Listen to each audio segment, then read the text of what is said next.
Welcome to the channel mystic tarot. ये mid month की reading है और हम देखेंगे कि कैंसर, सन, मून और असेंडेंट लोगों के लिए क्या सिचुएशन मौजूद है। Second half of the November already start हो चुका हुआ है। ये जो रीडिंग होती है ये 3 पार्ट्स में होती है। रीसेंट पास्ट की एनर्जीज़ होती हैं जो कि ओपन होता है, उसका कोई टाइम ड्यूरेशन नहीं होता। इसी तरह करंट एनर्जीज़ होती हैं जो कि 15 डेज़ को कवर कर रही होती हैं और उसके बाद फिर कमिंग फ्यूचर जो है वो हम देखते हैं, वो भी एक ओपन एंडेड सिचुएशन को की तरफ इशारा कर रहा होता है। So recent past, knight of cups, ace of wands, hierophant. So ये कैंसर, सन, मून और असेंडेंट लोगों के लिए है।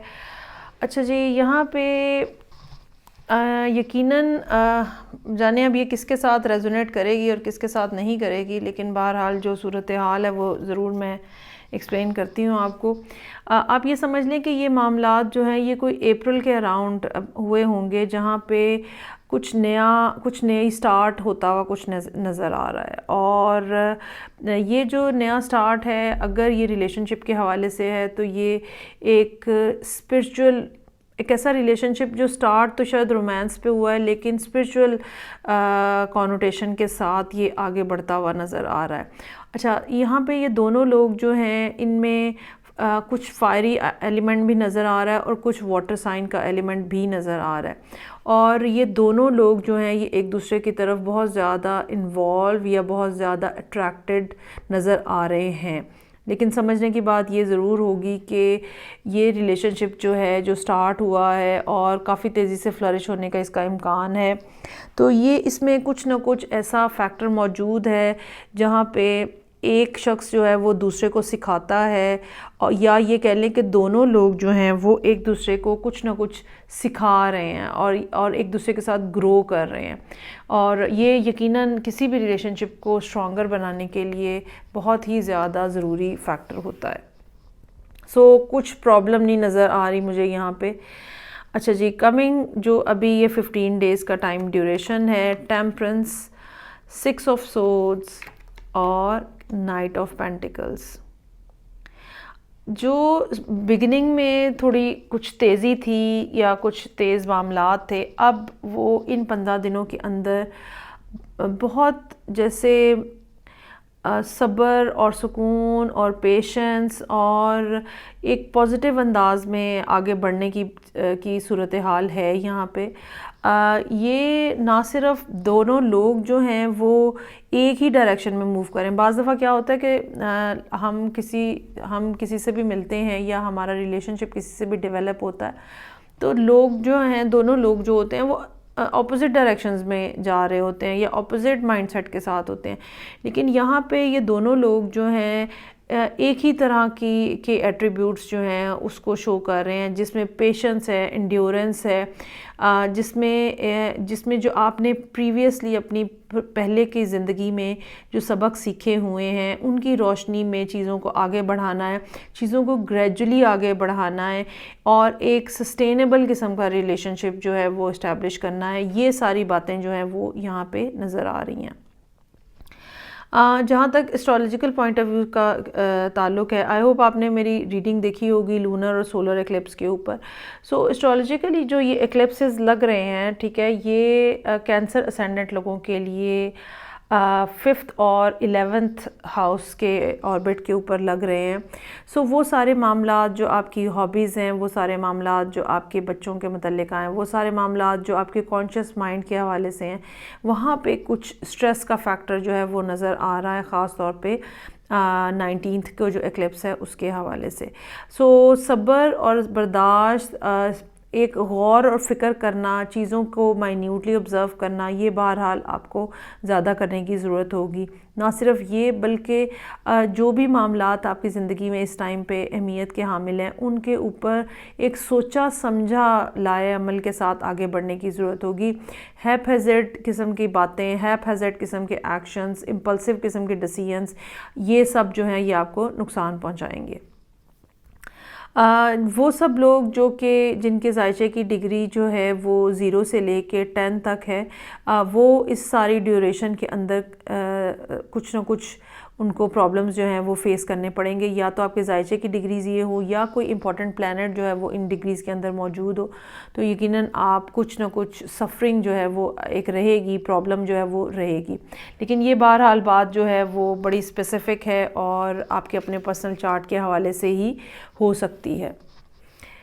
ओके जी, so coming future, ace of cups, 7 of cups और 2 ऑफ पेंटिकल्स। चूँकि ये रीडिंग जो है वो यहाँ पे मैं कर रही हूँ फॉर द कैंसर्स, सो मैं उन्हीं के पर्सपेक्टिव से बात करूँगी। यकीनन आने वाले दिनों में भी या तो ये सेम पर्सन होगा जिसकी तरफ से अगर पहले सिर्फ एक इमोशनल किस्म का, पैशनेट किस्म का रिलेशनशिप था, तो अब एक पुरसुकून किस्म की ऑफ़र जो है वो दोबारा जनरेट हो। जैसे रोमांस में और मोहब्बत में जो एक बुनियादी फ़र्क है वो आपको समझने की यहाँ पे ज़रूरत होगी।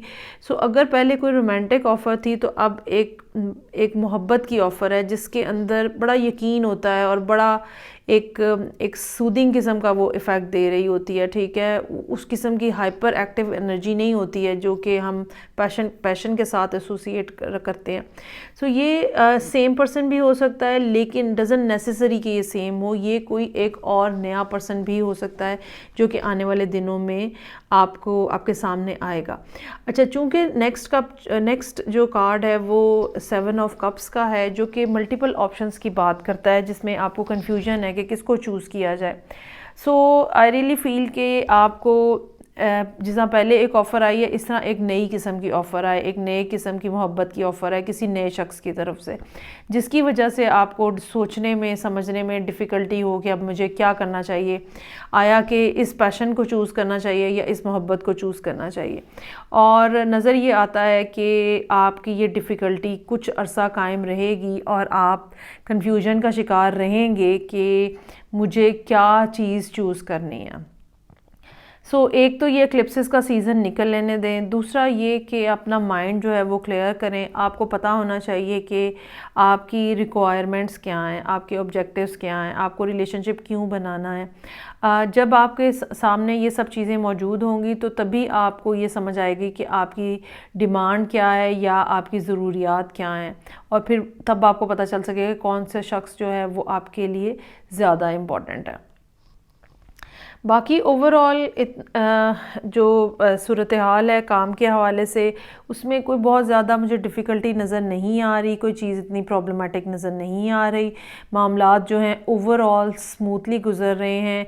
जो भी कोई कन्फ्यूजन होगी, जो भी कोई मुश्किल होगी वो ये ज़रूर होगी कि मैं किसको चूज़ करूँ। अगर काम के हवाले से भी है तो किस काम को चूज़ करूँ, मतलब इतना ज़्यादा आपके ऊपर, आपको इतना ज़्यादा लोडेड आपको ऑफ़र्स मिलेंगी कि आपको ये डिसाइड करना मुश्किल होगा कि मुझे कौन सी ऑफ़र को के साथ चलना है। अदरवाइज़ वैसे जो डिफ़िकल्टीज़ होती हैं जो कि लैक की वजह से, कमी की वजह से, थोड़े होने की वजह से होती है, वो नहीं होंगी, बल्कि टू मच और एक्सेसिव होने की वजह से आपको जो भी डिफ़िकल्टी का सामना करना पड़ेगा वही मौजूद होगा।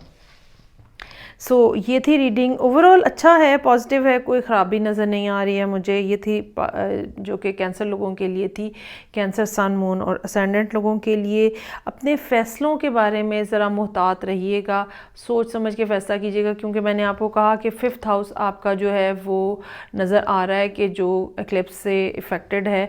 और जब 5th हाउस इफ़ेक्ट होता है तो जो सोचने समझने की सलाहियतें होती हैं, कॉन्शियस माइंड होता है, वो बहरहाल डिस्टर्बेंस का शिकार होता है।